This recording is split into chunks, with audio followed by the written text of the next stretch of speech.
I was paying for a cake at the grocery store when the cashier, an older man in his 60s, suddenly took my arm.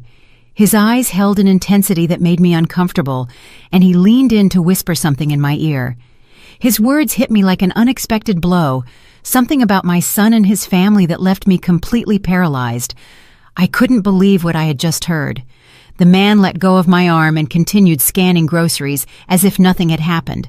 But I stood there, the receipt trembling in my hand, trying to process the words that were now swirling in my head.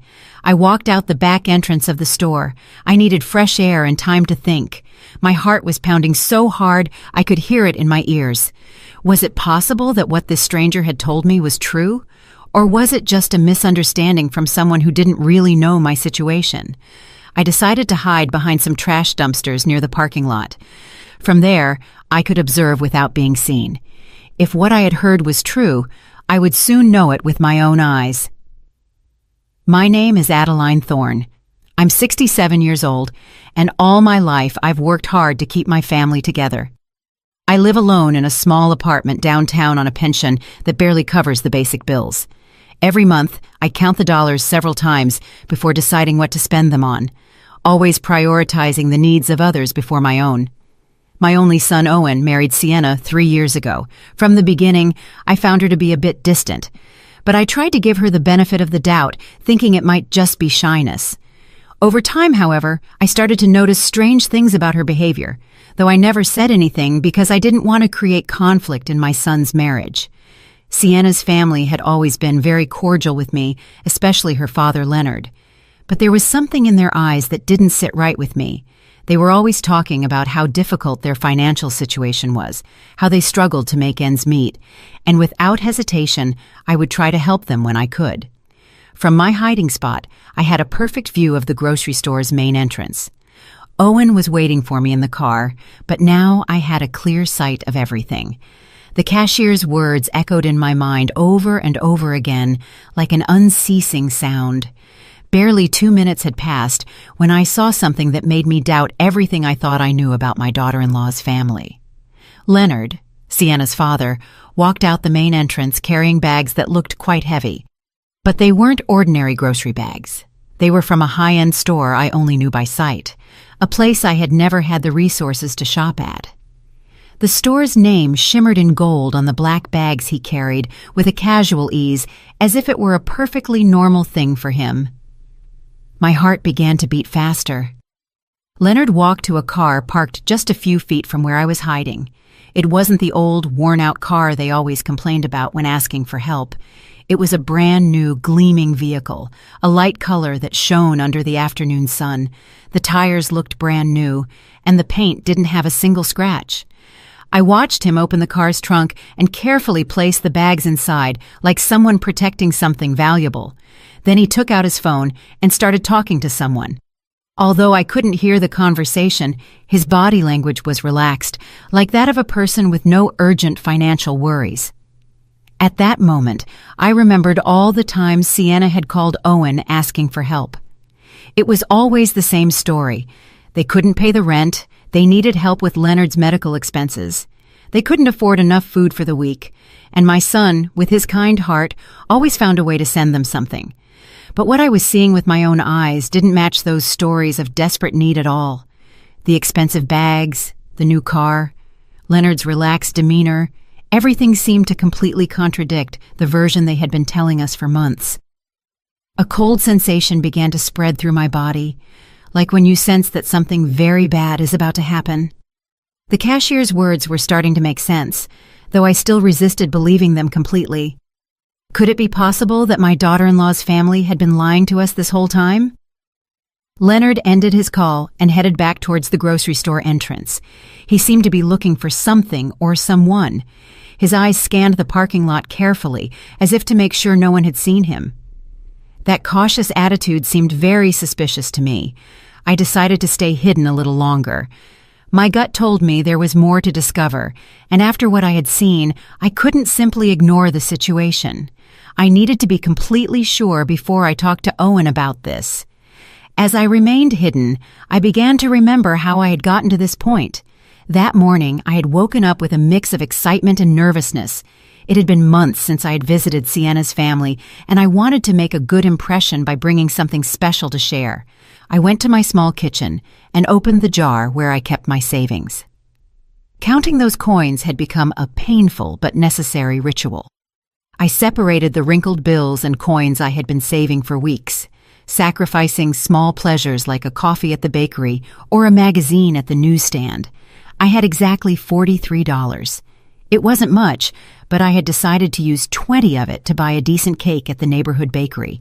The rest I needed for my expenses the next week, mainly to buy my medications and some basic groceries. I showered with care and chose my best dress, the one I saved for special occasions. It was a simple but clean dress that made me feel presentable.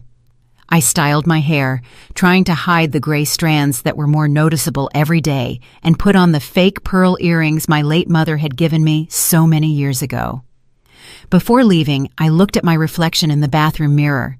I saw a 67-year-old woman who had worked her whole life, who had raised her son alone after being widowed, and who was now trying to keep a family together that seemed to value money more than feelings. Owen arrived to pick me up exactly on time. My son had always been punctual, a quality I admired in him. When I got in his car, I noticed he seemed a little tense, but I thought maybe it was nervousness about the family visit. During the ride, we talked about unimportant things. He told me about his office job, about some minor problems he'd had with his boss, but he avoided talking about Sienna or her family.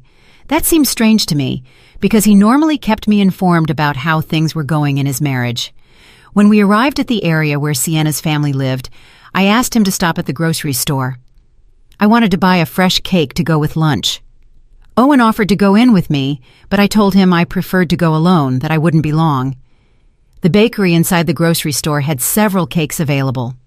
I chose a simple vanilla cake, nothing extravagant but presentable. It cost exactly $18, two less than I had budgeted, which made me happy because it meant I could buy a small greeting card. It was also in the checkout line that everything happened. The cashier, a man who seemed to be my age, served me normally until he saw the name on the credit card I tried to use first. The card was rejected, as I expected, because I knew I didn't have sufficient funds. Then I took out the cash. It was at that moment that the man looked at me more closely, whispered my name, Adeline Thorne, and asked me if I was Owen's mother. When I confirmed that I was, his expression changed completely. He looked worried, almost scared. What he told me after grabbing my arm was something I will never be able to forget, though at that moment I refused to believe it. His words were direct and painful. He told me that my daughter-in-law's family came to that grocery store regularly, spending hundreds of dollars on imported products and premium meats, while at the same time he knew they were constantly asking my son for money. He explained that he knew the situation because Leonard had mentioned several times, with a certain pride, how my son helped them financially every month. The cashier told me he had seen Leonard buy bottles of wine that cost more than I spent on food for a whole week. He also told me that Sienna frequently bought expensive beauty products and designer clothes there, always paying in cash. He told me it seemed unfair that a family who gave themselves those luxuries was taking advantage of the generosity of a hard-working son and his elderly mother. The man explained that he had decided to talk to me because he had seen me carefully counting my coins to pay for a simple cake, while they spent without a care on luxury items. He told me that his own mother had gone through a similar situation and that he regretted not having acted in time. After hearing this, I left the grocery store completely confused. My mind refused to fully process what I had heard. For years, I had trusted the word of Sienna and her family. I had watched my son worry about them, work extra hours to send them money, and I myself had contributed with the little I had on several occasions. But the cashier's words had planted a seed of doubt that was growing rapidly in my heart. That's why I decided to hide and observe. I needed to see with my own eyes if what I had been told was true, because the consequences of that information were too serious to act on based on rumors alone. From my hiding spot behind the dumpsters, I could see everything happening in the parking lot perfectly. The smell of garbage wasn't pleasant, but it was a small price I was willing to pay to discover the truth about the people I had trusted for so long. When I saw Leonard come out of the grocery store with those expensive bags, my heart tightened in my chest. The bags were from a store I knew only by its reputation for high prices. A single purchase there could cost me a whole month's grocery budget. Leonard walked with the confidence of someone who has no financial worries.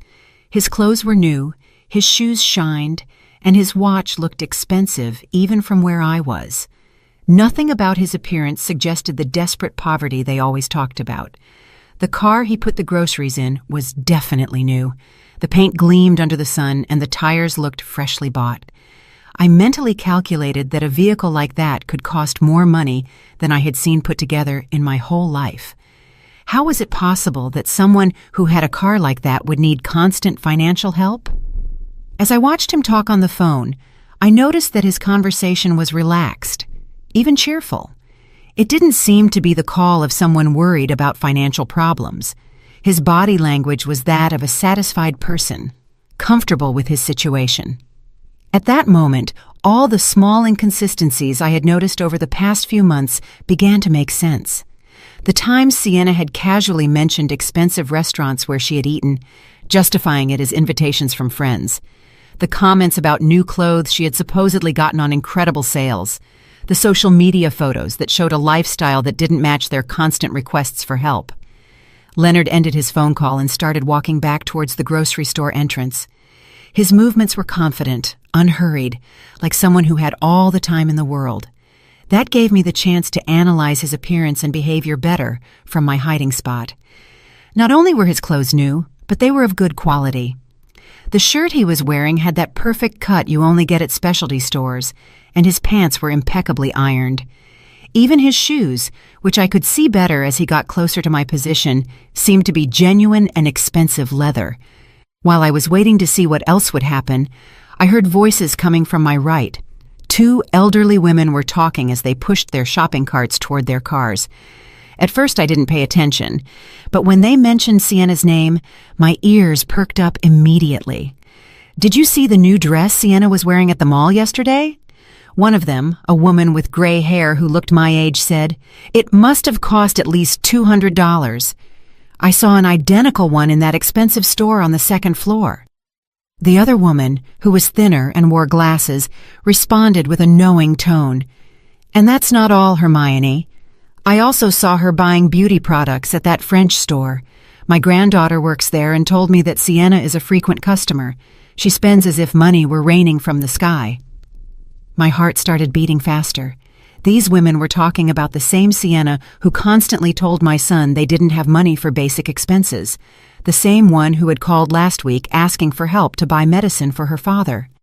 Hermione continued, "What strikes me most is how she's always buying new things, but then goes around the neighborhood saying they're going through very difficult financial times. My friend Leonard works at the bank and told me the deposits they receive don't match the story of poverty they're telling at all." "Oh, Hermione, but that's gossip," the other woman replied, though in a tone that suggested she had her own doubts. "Although I must admit, it seems strange to me that they can afford the rent on that big house if they're really as bad off financially as they say." Gossip. My daughter lives on the same block as them and tells me that almost every week, delivery trucks with groceries from the most expensive grocery store in the city arrive, purchases that any of us would take months to be able to afford. The 2 women continued walking away as they talked, but I could hear a few more fragments of their conversation. They mentioned something about parties Sienna's family had recently organized. Parties with abundant, high-quality food, imported wines, and expensive decorations. Every word I heard was like a stab in my heart. For months, I had been feeling sorry for that family, worrying about their well-being, asking my son to help them when he could, and even contributing my own small savings on several occasions. I remembered the time Sienna had called me directly, crying on the phone, telling me they needed urgent help to pay for Leonard's doctor. She had told me they had to choose between buying medicine or food, and that they didn't know what to do. That night, I couldn't sleep thinking about their suffering. The next day, I had gone to the bank and withdrawn $150 from my emergency savings, money I had been saving for a possible medical emergency of my own, but which I decided to give her because I couldn't bear the thought of them suffering when I could help. Now, listening to these women talk about that same family's luxurious lifestyle, I felt like the most foolish woman in the world. How could I have been so naive? How had I not seen the signs that were apparently obvious to the whole neighborhood? Leonard came out of the grocery store again, this time with a smaller bag. He headed back to his car, but this time he stopped to talk to a man who was washing a car near his. I couldn't hear the conversation, but they both seemed relaxed and friendly. The man Leonard was talking to wore work clothes, but you could tell he respected Leonard.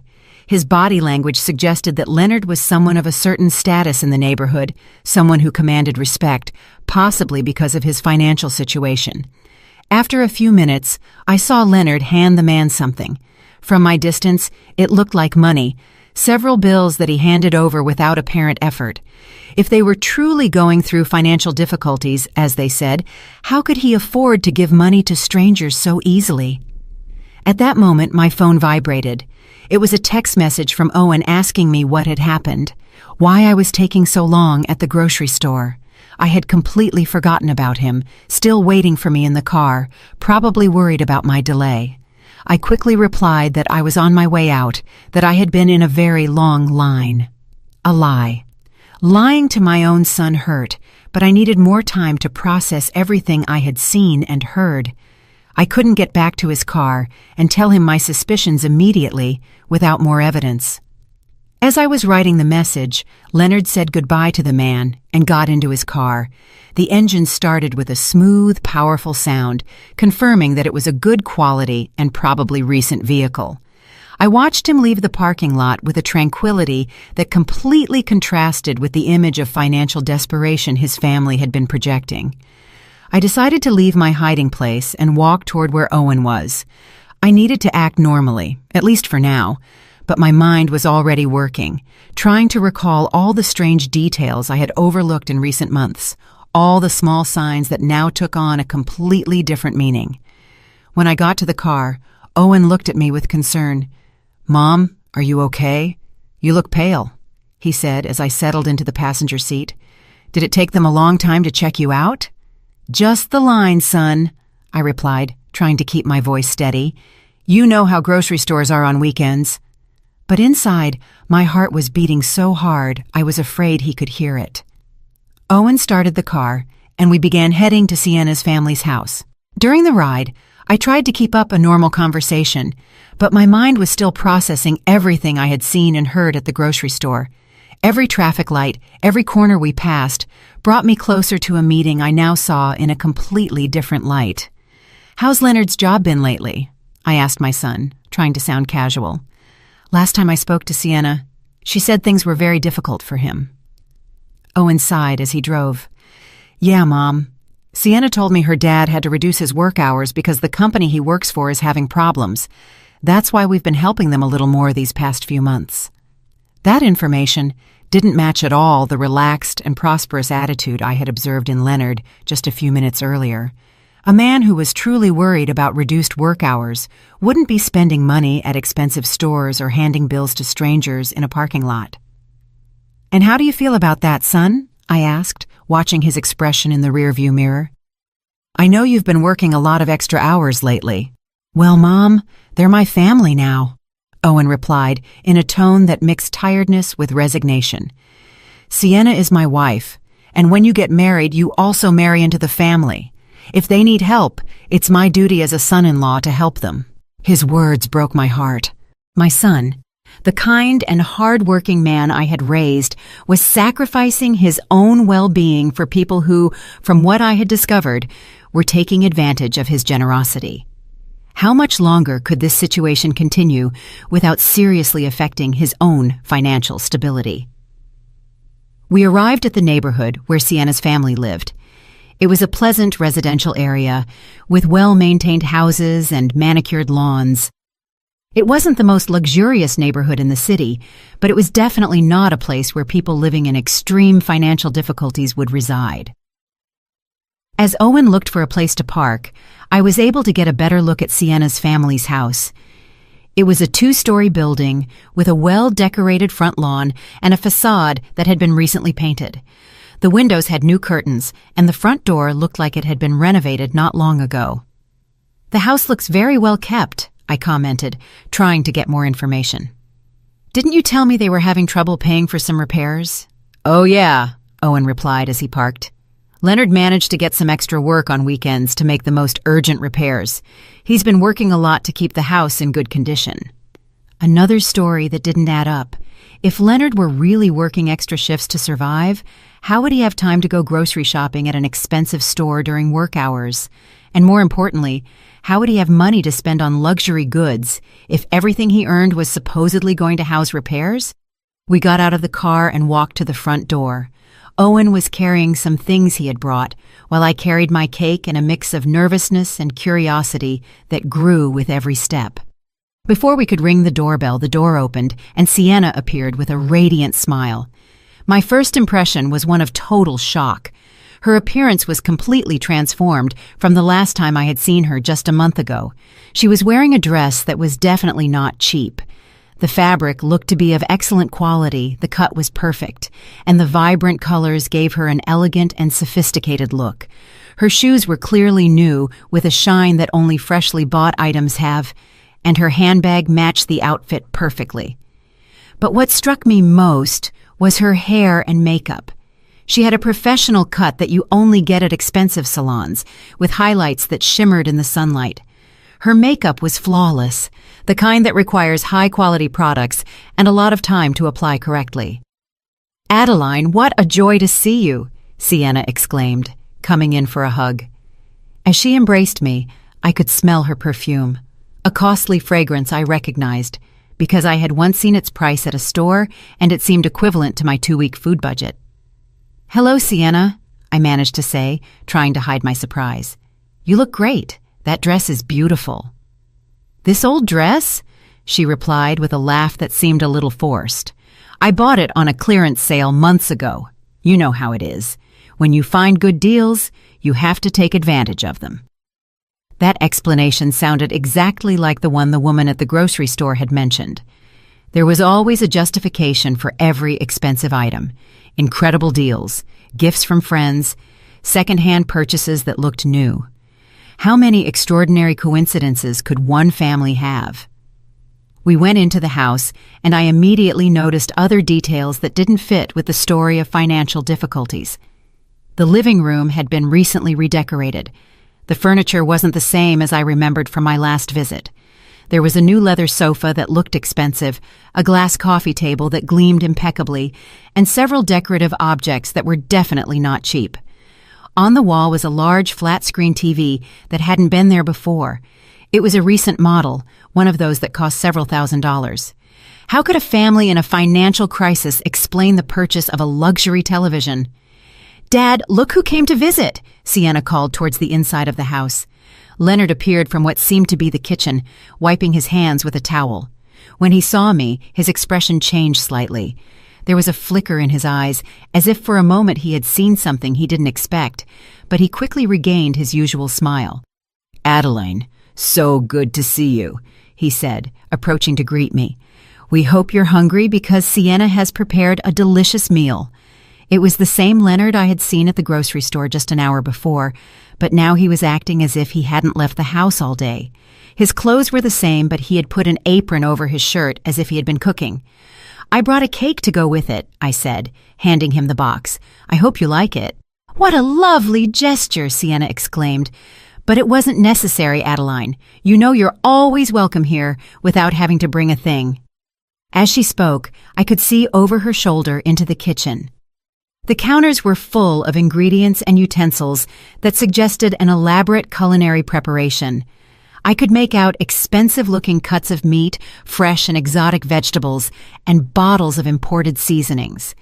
The amount of food they were preparing could easily feed a family for several days, and the quality of the ingredients was noticeably superior to what I could afford to buy for my own meals.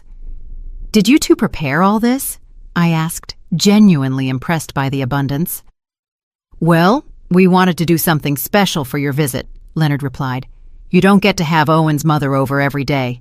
Besides, we got some ingredients on sale, so we decided to take advantage." The miraculous sales again. I began to wonder if this family had an extraordinary knack for finding deals, or if these explanations were simply a way to justify expenses they couldn't honestly explain. Owen seemed completely oblivious to my observations. He was chatting animatedly with Sienna about his job and his plans for the next week. His relaxed attitude confirmed that he really believed the version of reality they had presented to him. But I could no longer ignore the evidence before my eyes. Every detail of that house, every aspect of Sienna's and Leonard's appearance, every convenient explanation, everything pointed to the same unsettling conclusion. This family was not going through the financial difficulties they claimed to be facing. During lunch, I tried to maintain a normal conversation while discreetly observing every detail that could confirm or disprove my suspicions. The table was set with dinnerware I didn't remember seeing before, plates and glasses that seemed to be of good quality, not the kind of utensils someone worried about every penny would use. The food they served was abundant and varied. There were several main courses, elaborate salads, and side dishes that required expensive ingredients. Leonard poured wine into crystal glasses, a wine I recognized from having seen its price at the grocery store, more than $50 a bottle. "This wine is delicious," I commented, trying to get information. "Is it a special brand?" "Oh, this one?" Leonard replied with a proud smile. "A friend of mine who works in imports got it for me at a special price. Normally we couldn't afford wines like this, but when these opportunities come up, you have to take advantage." There was always a perfect explanation, always a generous friend, or an incredible deal that justified every luxury. I was starting to wonder how many generous friends one family could have, and how frequent those extraordinary deals could be. While we ate, Sienna casually mentioned some plans they had for the next month. She talked about a family celebration they were organizing, an event that, as she described it, would require a considerable investment in decorations, food, and entertainment. "Sounds expensive," I said without thinking, my words slipping out. "Expensive?" Sienna laughed. "Well, we've been saving for this for months. Besides, Leonard got an extra job that will help us cover the expenses." I immediately remembered what I had seen at the grocery store just a few hours earlier. Leonard spending money as if he had no worries, buying luxury products, driving a new car. What was the truth about his work situation? "What kind of extra job did you get, Leonard?" I asked directly. For a moment, I saw an expression of discomfort cross his face, as if my question had caught him off guard, but he quickly regained his composure. "Weekend consulting," he replied vaguely. "Nothing too exciting, but it helps supplement the family income." His answer was so general it could mean anything or nothing at all. A man who was truly doing weekend consulting would probably talk with more specificity about his work, especially when the question came from his son-in-law's mother. During the conversation, I noticed that Sienna's phone was constantly vibrating. Every time she looked at the screen, she smiled in a way that seemed significant to me. At one point, when she thought no one was watching her, she replied to a message, typing quickly with a look of satisfaction on her face. "Everything okay with the phone?" I asked with apparent curiosity. "Oh, just some friends organizing a get-together for next week," she replied, quickly putting her phone away. You know how women are, always planning something. But there was something about her expression that didn't convince me. The way she had smiled while reading the messages suggested that the content was more meaningful than simple social plans. After lunch, Leonard offered to show me some of the improvements they had made to the house. We walked through different rooms, and in each one I noticed new or renovated elements. The floors had been recently polished, some walls had fresh paint, and several pieces of furniture had been replaced or rearranged. In the master bedroom, I saw something that particularly caught my attention. On top of the dresser were several shopping bags from expensive stores, some still unopened. The price tags I managed to glimpse showed numbers that seemed exorbitant for a family that was supposedly struggling financially. "Sienna went shopping recently?" I asked, gesturing discreetly toward the bags. "Ah, that." Leonard replied with a nervous laugh. She found some incredible clearance sales this week. Sometimes it's better to buy things when they're on sale, even if you don't need them immediately. That logic seemed completely contradictory to me. A family that was truly in financial difficulty would not have the luxury of buying things they didn't need immediately, no matter how good the deals were. As we returned to the living room, my phone rang. It was a text message from a number I didn't recognize. When I opened it, I saw that it was from the grocery store cashier. He had gotten my number somehow and had sent me a photo. The image showed a grocery receipt from just 2 days earlier. The total was over $400, and the list included premium products, imported meats, fresh seafood, expensive wines, specialty cheeses, and several gourmet items. The name on the receipt was clearly Leonard Williams. Along with the photo was a message. "Mrs. Thorne, I'm sorry to bother you, but I thought you should see this. This receipt is from 2 days ago. Your family needs to know the truth." My heart started beating faster. The evidence was there, in black and white, a $400 purchase of luxury goods made just 2 days before our visit by the same man who was supposedly struggling to pay for basic expenses. I quickly put my phone away before anyone noticed my expression of shock, but my mind was already working, connecting all the dots I had been observing over the past few hours. We returned to where Owen and Sienna were, who were still chatting animatedly. My son seemed relaxed and happy, enjoying what he thought was quality time with his in-laws. He had no idea of the theatrical performance he was witnessing. "Are you feeling okay, Mom?" Owen asked me, probably noticing that my expression had changed. "You look a little pale." "Just a little tired," I lied. "I'm not used to such long outings anymore." Sienna immediately offered to make me some tea or get me something to make me feel better. Her apparent concern would have been touching if I hadn't been starting to understand the true nature of her character. For the next hour, I continued to observe and listen, mentally collecting evidence of every inconsistency, every inexplicable luxury, every convenient justification. The list grew constantly. Sienna's new clothes, Leonard's car, the well-maintained house, the abundant food, the expensive wine, the shopping bags, the receipt I had received. But what hurt me the most was the realization that this situation had probably been going on for months, maybe years. How much money had my son sent to this family? How many sacrifices had he made? And how many had I made to help people who didn't actually need help? When we finally said goodbye and left the house, my mind was completely made up. I couldn't let this farce continue. My son deserved to know the truth, however painful it was, and I had a responsibility to protect him from further manipulation. During the drive back home, Owen commented on how nice the visit had been and how well Sienna's family looked. His words were like daggers in my heart, because I knew I would soon have to shatter that happy image with a much darker and more disappointing reality. "Yes, they look very well," I replied carefully, choosing my words precisely. Maybe too well for a family that's going through such severe difficulties. The drive back home was one of the most difficult of my life. Every mile we drove took me physically away from the house where I had discovered the truth, but brought me emotionally closer to a decision that would change everything for my family. My mind was a whirlwind of contradictory thoughts, doubts, and a growing sense of indignation that I struggled to keep under control. Owen was driving calmly, occasionally whistling a tune that showed his good mood. For him, we had spent a pleasant afternoon with his in-laws, sharing a delicious meal and strengthening family ties. He had no idea that his mother had been collecting evidence of what seemed to be an elaborate and prolonged scam.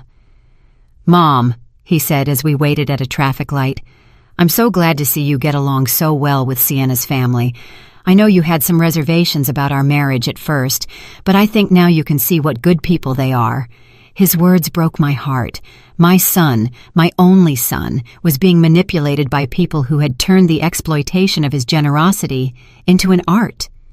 How could I tell him that the people in whom he had placed his trust and his money were probably professional liars?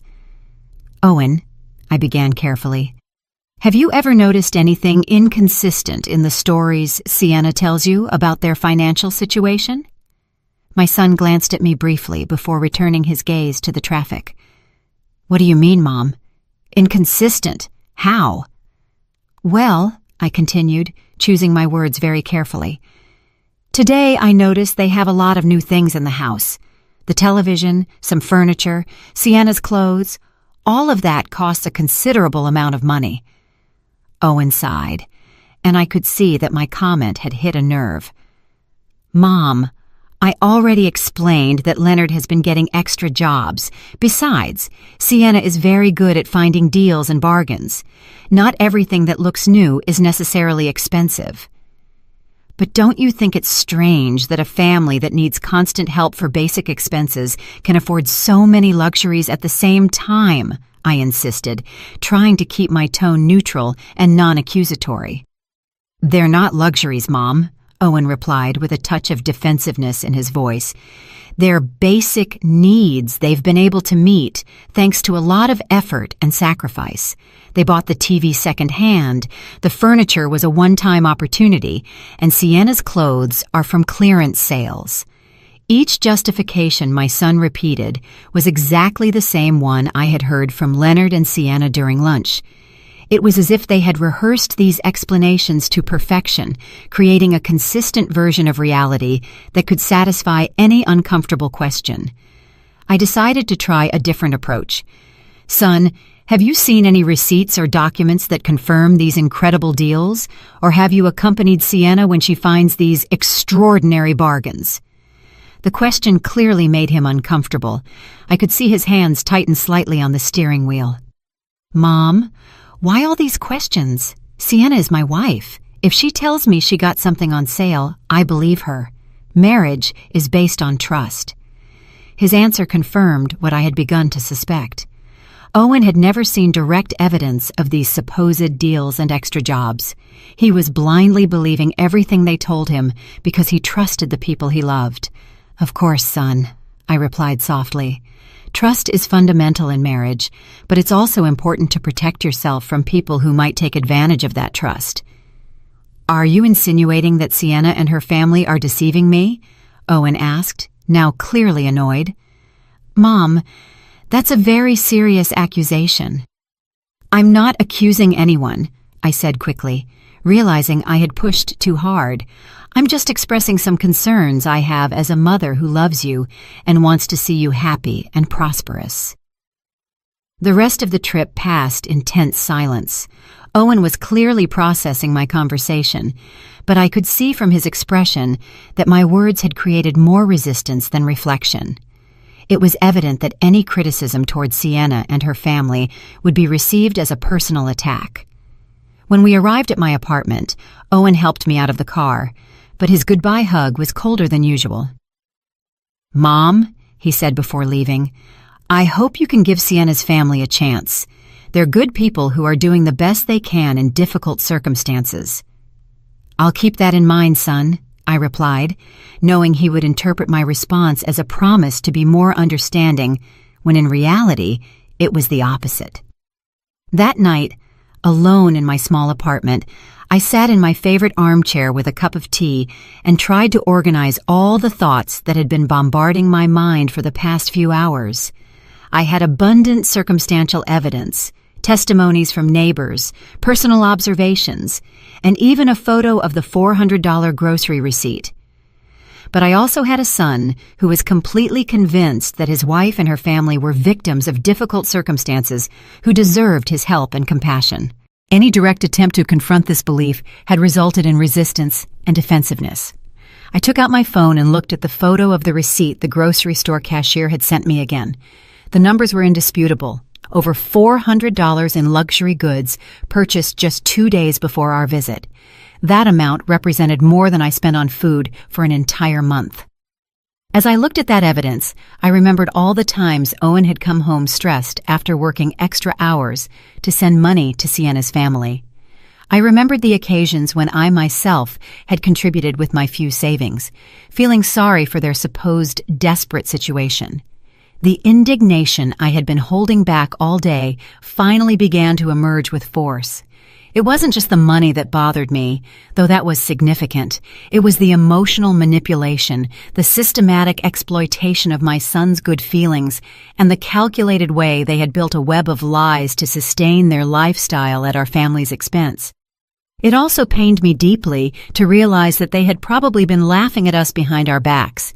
Every time we sent money, every time we worried about their well-being, every time we made sacrifices to help them, they probably saw it as evidence of our naivety and ease of being manipulated.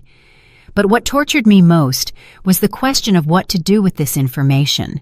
I had the evidence, I had the observations, I had the documented inconsistencies, but I also had a son who would refuse to believe anything negative about his wife without absolutely irrefutable proof.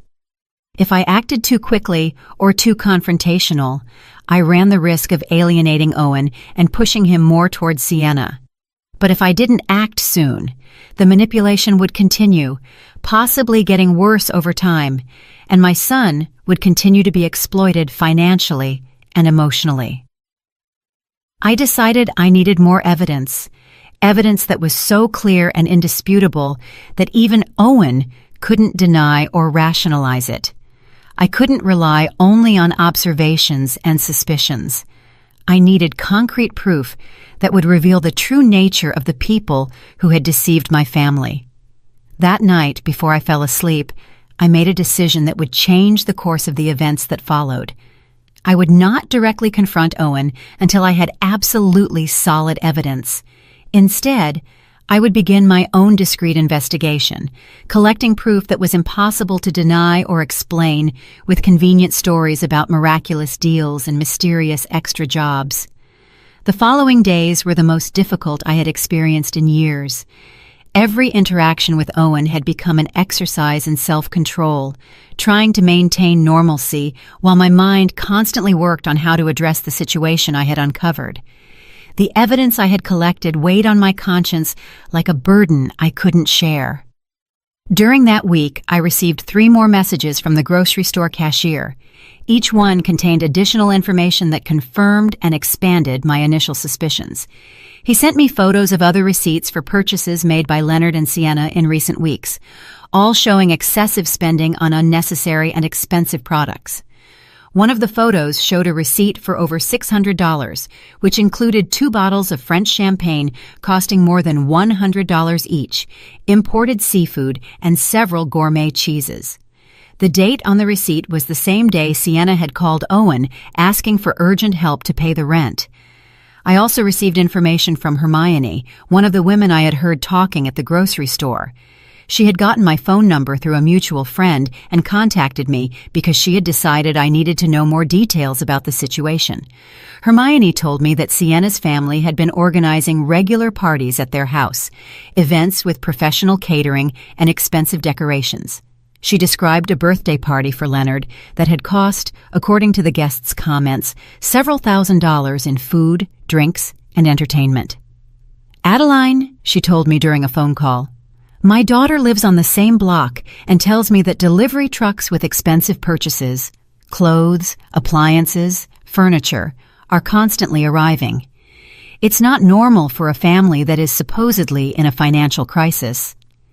Each new piece of information made it harder to maintain my silence, but I knew I needed the right moment and circumstances to present all of this to Owen in a way that couldn't be easily dismissed or rationalized.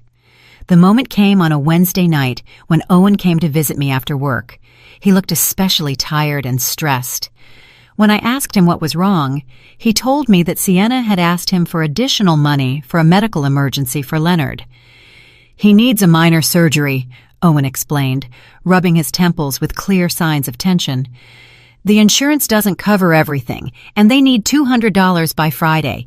I've been working double shifts all week to be able to get the money together." That was the last straw.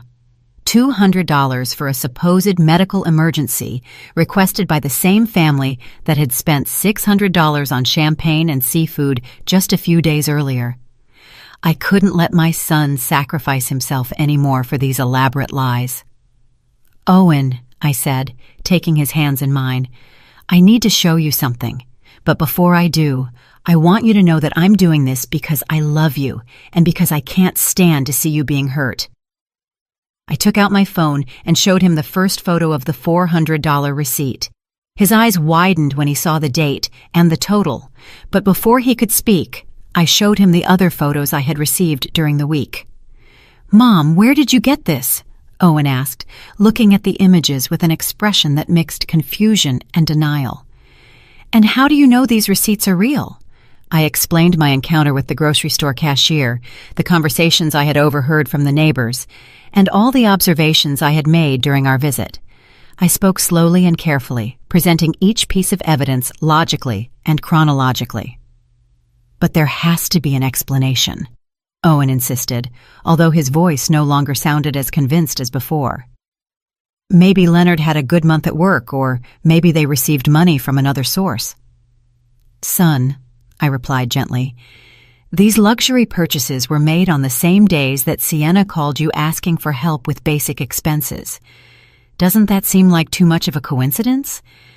I could see the realization starting to sink into his mind.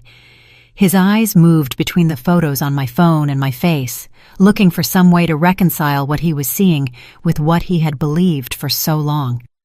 "Besides," I continued, showing him the information I had gotten about the expensive parties, "the neighbors have seen how this family really lives. It's not the story of desperate poverty they've been telling you." Owen got up from his chair and started pacing my small living room.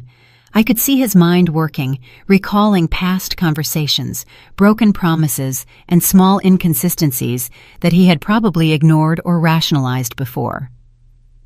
"But why would they do this?"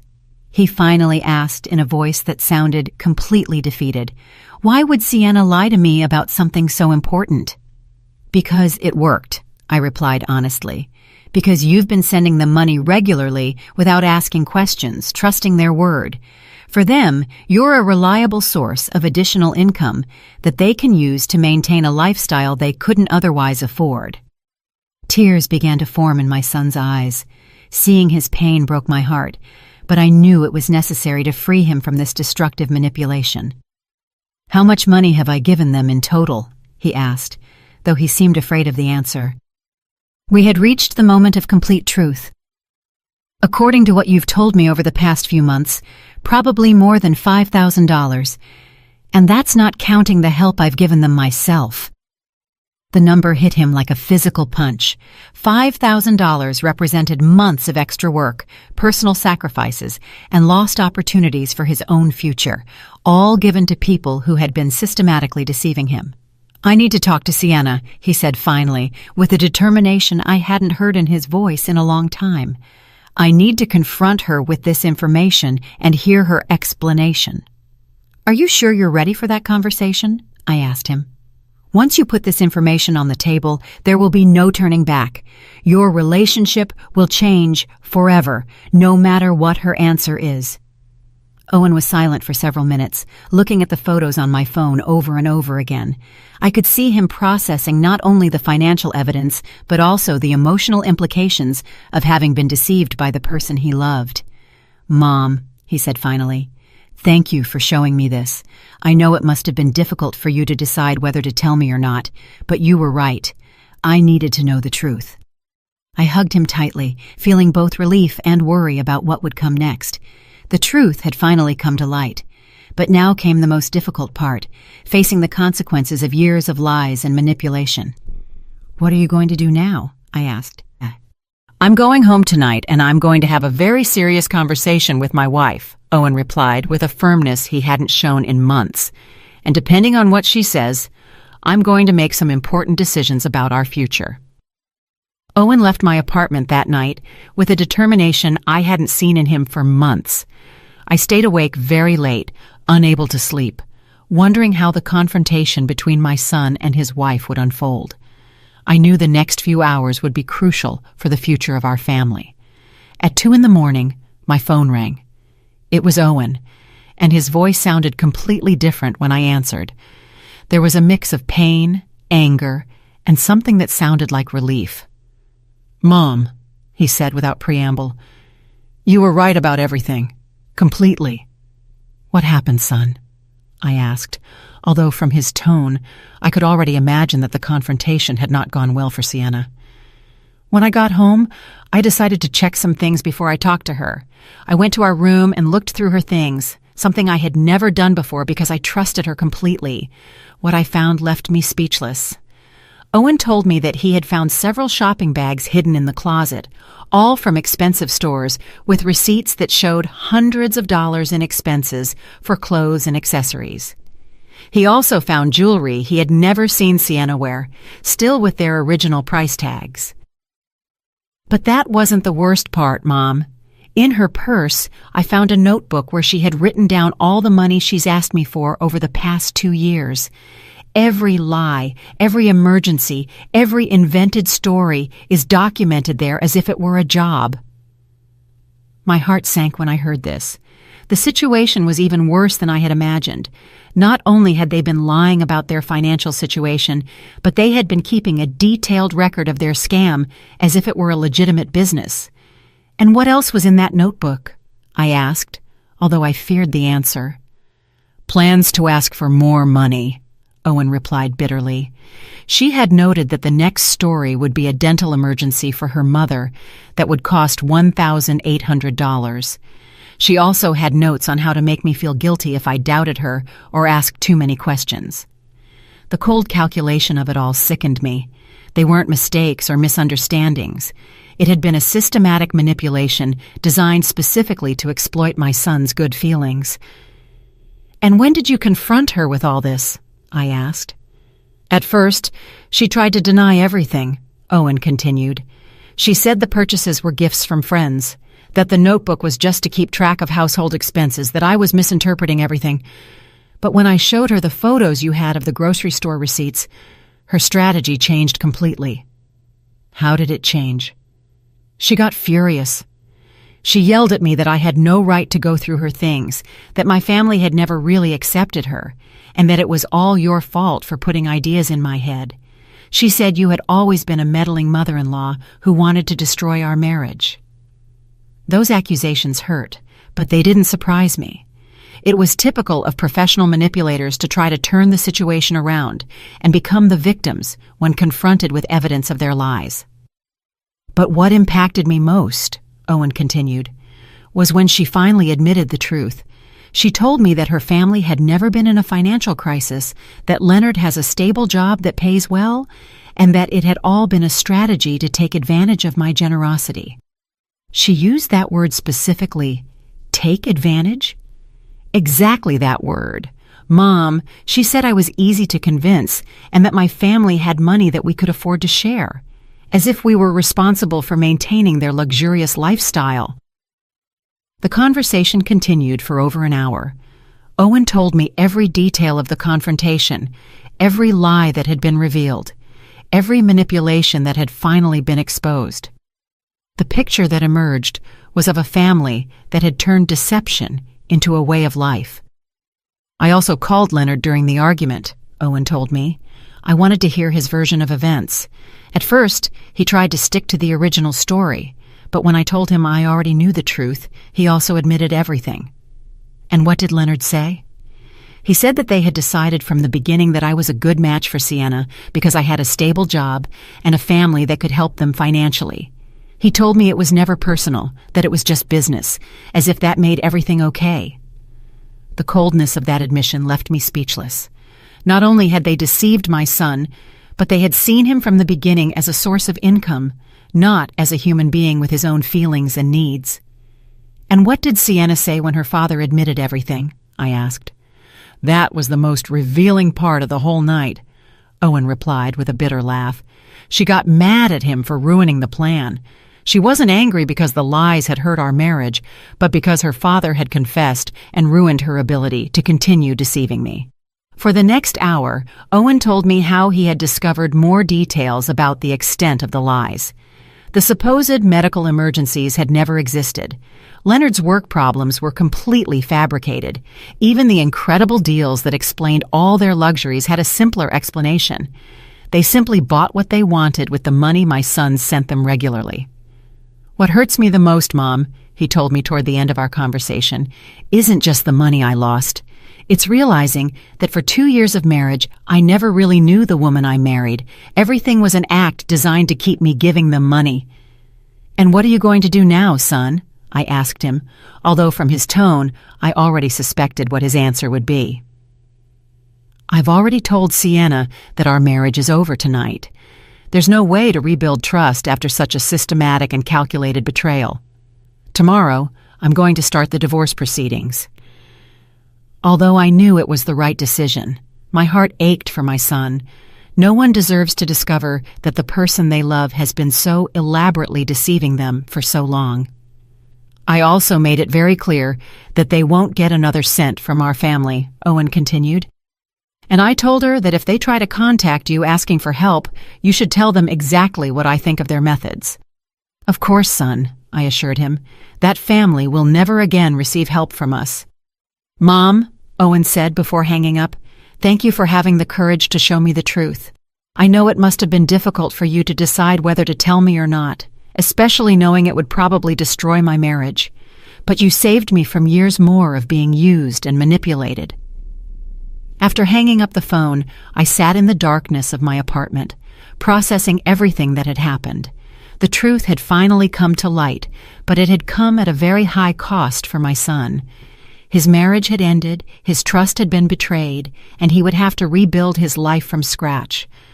But I also knew that in the long run, the truth would have freed him from a situation that would only have gotten worse over time.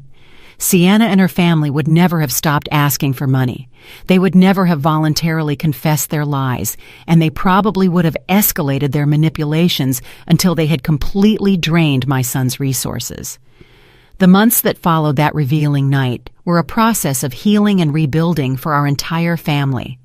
Owen temporarily moved into a small apartment near his job while he processed the divorce and reorganized his life.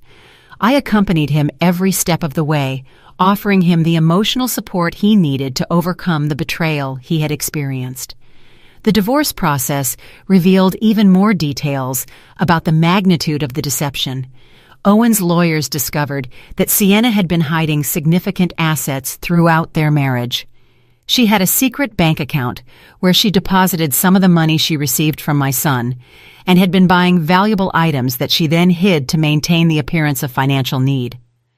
"Mom," Owen told me during one of our weekly meals, "the lawyer calculated that over our 2 years of marriage, I sent them more than $15,000. $15,000 that I could have used to buy a house, to invest in my future, or to help you when you needed it." The number deeply impacted me. It represented years of my son's honest work, sacrificed for people who had seen him only as a source of easy income. But what made me most proud was seeing how Owen had matured through this painful experience. During the legal process, Sienna and her family tried to contact me on several occasions. Leonard called me trying to convince me to intercede with Owen, promising that they would return all the money and never ask for help again. His pleas sounded desperate, but I had already learned to recognize their manipulations. "Leonard," I told him during the last call I accepted, "you had 2 years to be honest with my son. You chose lies, manipulation, and deceit. Now you have to live with the consequences of those decisions." Sienna also attempted a final effort at manipulation by showing up at my apartment one afternoon unannounced. She was dressed in simple clothes and no makeup, trying to project an image of vulnerability and repentance. But I already knew her techniques too well. "Adeline," she said with tears that seemed rehearsed, "I know we made mistakes, but I really loved Owen. This all got out of control, but we never wanted to hurt him."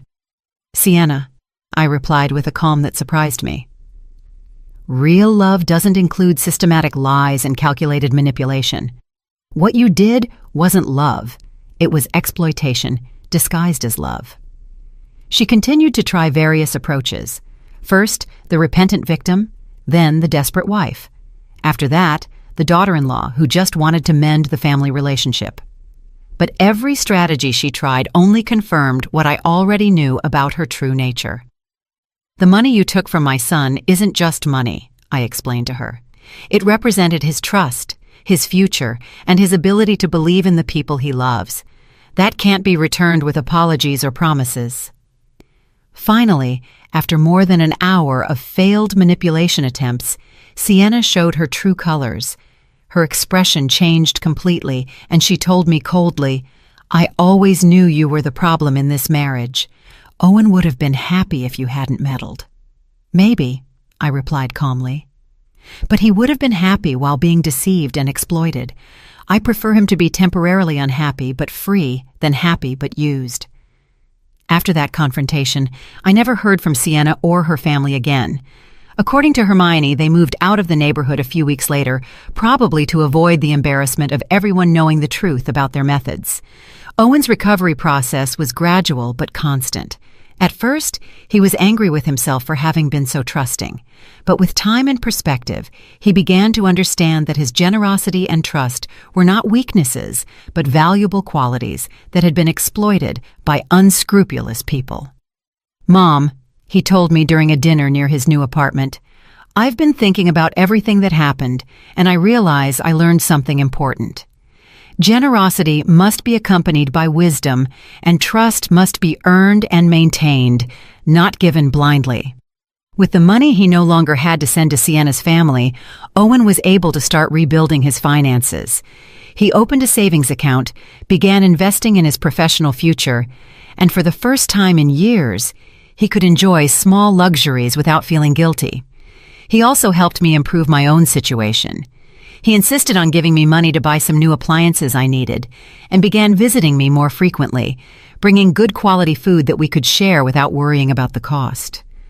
"It's ironic," he reflected one day, as we shared a meal he had bought.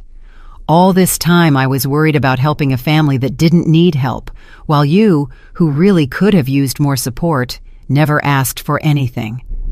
That observation deeply moved me. During the years of Sienna's manipulation, I had watched my son exhaust himself trying to meet constant demands for money, while I remained silent about my own needs so as not to add more pressure to his life.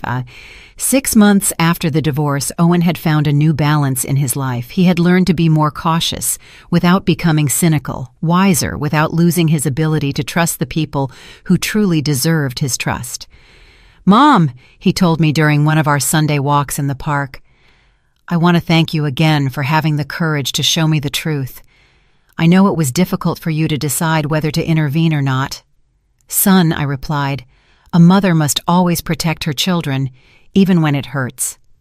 My job isn't just to love you, but also to make sure the people you say you love truly deserve you." The grocery store cashier, a man named Eli, also became an unexpected but welcome presence in our lives. One day, he came to visit me to ask how things had turned out, and we ended up talking for hours about the importance of speaking up when we see injustices, even if it's uncomfortable to do so. "You know, Mrs. Thorne," Eli told me before he left, "my mother went through a similar situation years ago, and no one had the courage to tell her the truth. When everything was finally discovered, she had already lost all her life savings. That's why I decided to talk to you. Some truths hurt, but silence hurts more." Now, when I look back on everything that happened, I feel a mix of pain for what my son had to suffer, but also a deep pride for the strength he showed in facing the truth and making the right decisions. I learned that true family love sometimes requires the courage to speak difficult truths, to confront uncomfortable situations, and to protect the people we love even when it means destroying illusions they prefer to keep. That day, when I heard those strange words at the grocery store and decided to observe instead of ignore, I changed the course of our lives forever.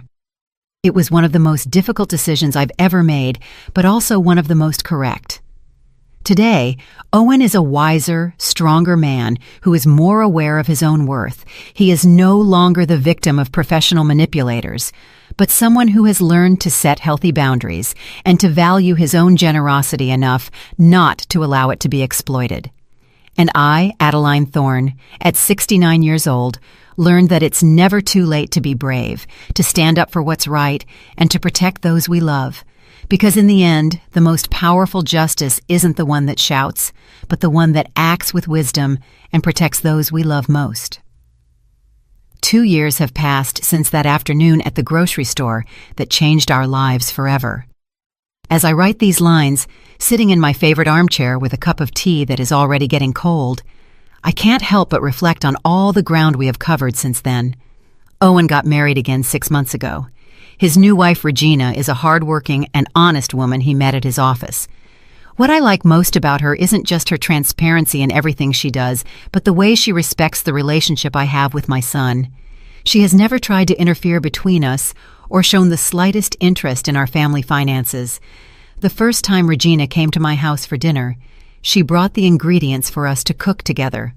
"Adeline," she told me as we prepared the vegetables, "I want you to know that I will never ask you or Owen for money. I believe in working for what I need and being honest about what I can afford." Her words moved me to tears, not only for her honesty, but because I realized how traumatized I had been by the experience with Sienna. For months after the divorce, every time we met someone new, I would find myself analyzing their motivations and looking for signs of manipulation.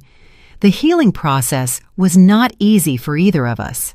Owen went through periods of depression where he questioned his judgment in relationships.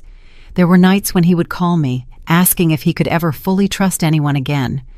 "Mom," he would tell me during those late-night calls, "how can I be sure I won't be deceived again?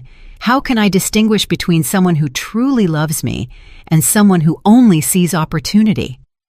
Those conversations broke my heart because I saw how Sienna's betrayal had damaged not only his finances, but his fundamental ability to trust people.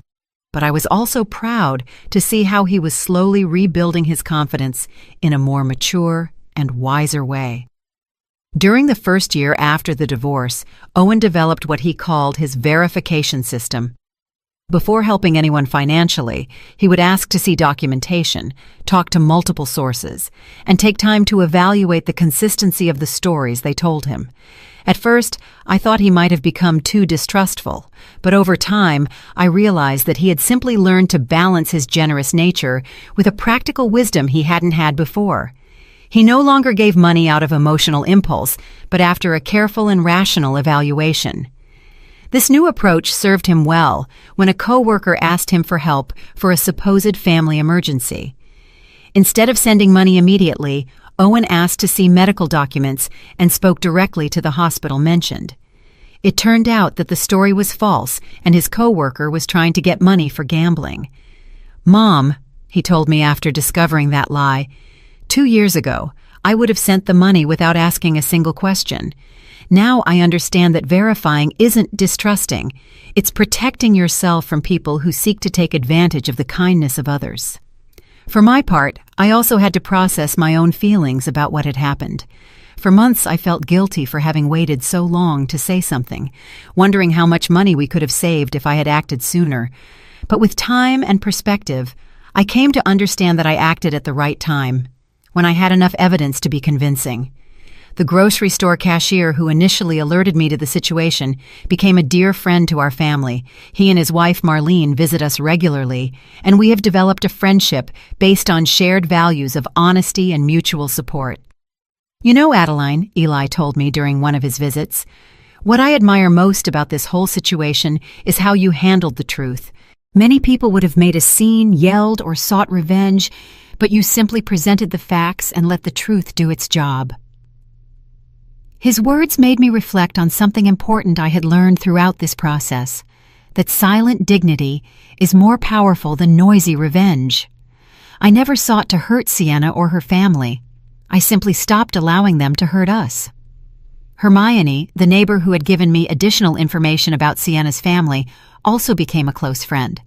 She helped me understand that what we had experienced wasn't unusual, that many families suffer this kind of manipulation, especially when the children are generous and trusting.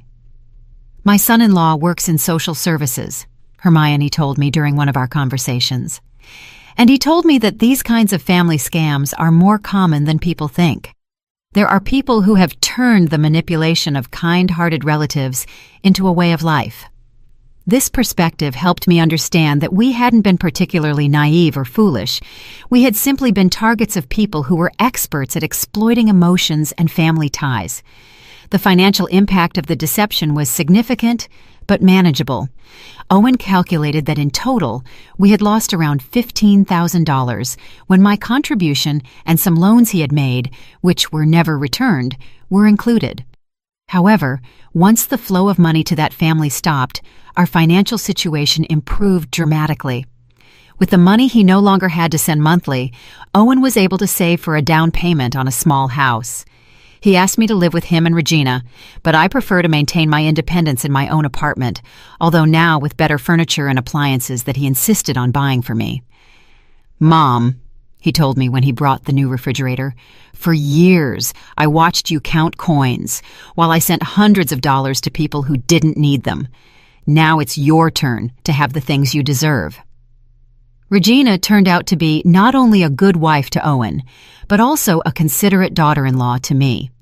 She never tries to compete with my place in my son's life, and always includes me in her family plans and decisions. The difference from Sienna's attitude is so marked that sometimes I find it hard to believe both women exist in the same world. Last month, Regina confided that they are expecting their first child. The news filled me with a pure joy I hadn't felt in years. This grandson or granddaughter will grow up in a home where honesty and integrity are fundamental values, very different from the environment of lies and manipulation that would have existed if Owen had remained with Sienna.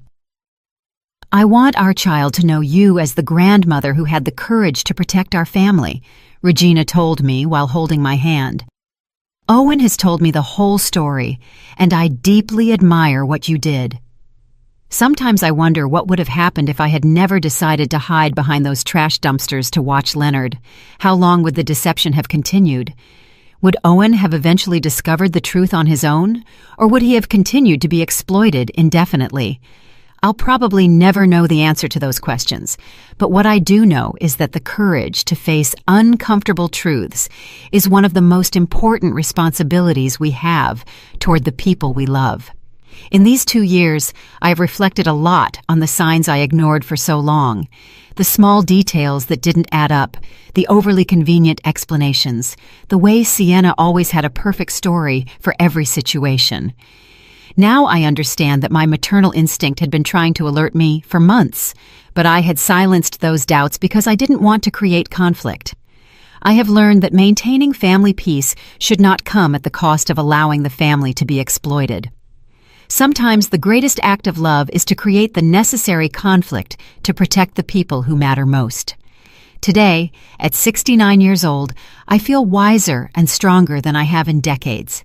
Not only because I helped save my son from a destructive situation, but because I proved that it is never too late to be brave, to stand up for what is right, and to protect those we love. The experience taught me that true strength isn't in avoiding problems, but in facing them with dignity when necessary, and that sometimes the most difficult decisions are also the most correct ones, even if their full impact can only be appreciated with the passage of time. As I finish writing these reflections, I can hear Owen and Regina laughing in the kitchen, preparing the Sunday dinner we will share in a few minutes. It is the sound of a genuine family built on solid foundations of honesty and mutual respect. That sound is worth more than all the dollars we lost during the years of deception, because in the end, the most valuable thing we have isn't the money we can give, but the authentic relationships we can build and protect. And no one can ever take that away from us.